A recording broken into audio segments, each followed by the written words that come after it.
Pablo Garcia walked out of a San Diego prison last week and went to the beach for the first time in 24 years, free of a life sentence for breaking into a car.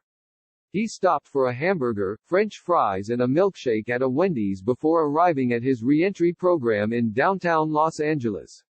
Edwin Hutchison left San Quentin State Prison last month and boarded a nearly empty Amtrak train to Los Angeles. He had served 21 years before a judge agreed that he should not have to serve the remainder of his sentence, 30 years to life, for robbing a Taco Bell and a Domino's Pizza in Long Beach, California, in 1999. On the train, Mr. Hutchison ate an orange, his first piece of fresh fruit in decades. Both men were sentenced under California's Three Strikes Law, a 1990s-era measure that made it mandatory for anyone convicted of 3 felonies to serve 25 years to life as long as 2 of the prior crimes were considered serious or violent. Now they are among an estimated 6,000 people sentenced under 3 strikes who have been freed or had their sentences reduced since 2012, when Californians first voted to soften the law. In November, the state's residents will be asked to vote on whether to go in the other direction and toughen some of the measures that have made many inmates eligible to be considered for an early parole. Even amid the coronavirus pandemic, judges have continued to preside over cases like Mr. Garcia's and Mr. Hutchison's in hearings conducted by telephone. In some instances the judge has asked to see the prisoners seeking relief, bringing them into a courtroom empty but for the judge and court officers, while lawyers listen on the phone. Before they do something as dramatic as vacate a life sentence, they want to take a measure of a client in person, said Michael Romano, director of Stanford Law School's 3 Strikes Project, a 3-person office aided by law students that estimates it has helped free about 150 inmates sentenced under the law. But they also want to congratulate them and look them in the face and say you've earned your chance at freedom, he said. Californians' first push to reform 3 strikes came in 2012, when they passed a measure requiring that all 3 offenses be violent or serious. A series of legal challenges and new policies in the years that followed made thousands more inmates eligible for release. But as California continues to try to reduce its prison population, law enforcement officials and victims' rights advocates question whether the state has gone too far. Motivated by high-profile killings, they have pointed to increases in the rate of some property and violent crimes, even though the overall number of crimes in California remains historically low. There has been a systematic dumbing down of our crime laws, said Michael Reynolds, whose 18-year-old daughter, Kimber, was fatally shot in 1992 as she fought 2 men trying to snatch her purse. After Mr. Reynolds learned both men had long records that included drug offenses and theft, he worked with a team of former judges to draft the 3 Strikes Law. The subsequent changes to the law certainly have been very damaging to its intent, Mr. Reynolds said. It is disappointing because everybody has a right to be able to walk our streets without being assaulted, robbed or raped. Supporters of the measures that softened 3 strikes said a vast majority of inmates remain incarcerated even though many of them qualify to have their cases heard by a judge or the parole board. There are people still in prison whose 3rd offense was as minor as stealing a bicycle or shoplifting, said Mr. Romano, who has been working on 3 strikes cases since 2007 and whose program spearheaded the changes and litigation that freed many sentenced under the law. We are not the Innocence Project, Mr. Romano said. Our clients have committed these crimes. They're crimes of poverty and desperation and they were essentially thrown away.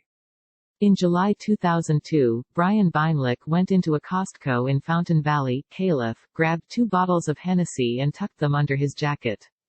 He says he had not stolen since 1994, when he was arrested after committing a series of robberies over a 12-day period to pay for cocaine. He served 4 years for those crimes.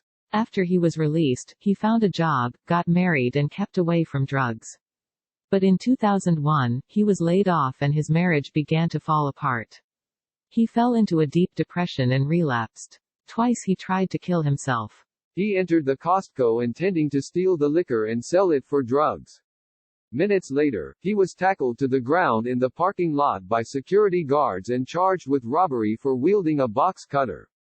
The next year, he received 3 consecutive life sentences under the 3 Strikes Law. At his sentencing, the Orange County judge said that he would not be eligible for parole for 81 years. Mr. Beinlich turned around to see his mother weeping in the courtroom. I came really close to just wanting to end it, Mr. Beinlich said. I came really close to suicide, just because I was so overwhelmed by the amount of time I got. In prison, Mr. Beinlich became sober, completed dozens of rehabilitation programs, and showed such exemplary behavior that prison officials recommended a reduced sentence, according to court documents. In December, at 59 years old, Mr. Beinlich was released. Since then, he said, he has taken courses to become a machinist, become active in his church and started attending 12-step group meetings.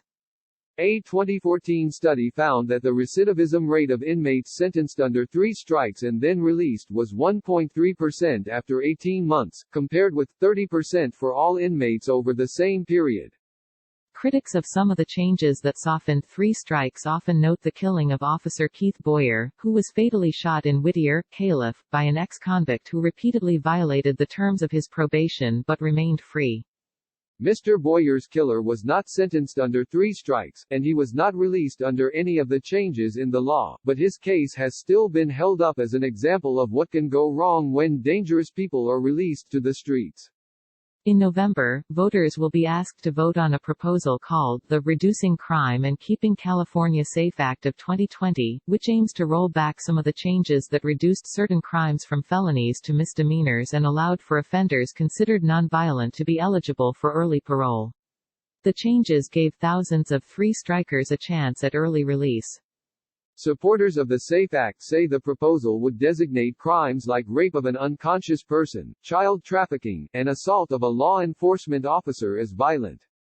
They are now designated as nonviolent crimes, which has allowed felons convicted of them to be eligible for early release, said Assemblyman Jim Cooper, a Democrat and former county sheriff's captain who supports the SAFE Act.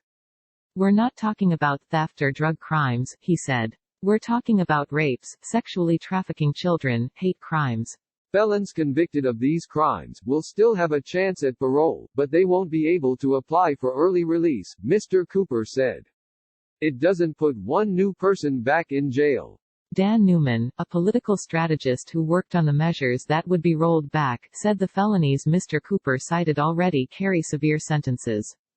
The proposal on the ballot would eliminate even the opportunity to start the rigorous parole application process for people convicted of minor drug possession or petty shoplifting, he said.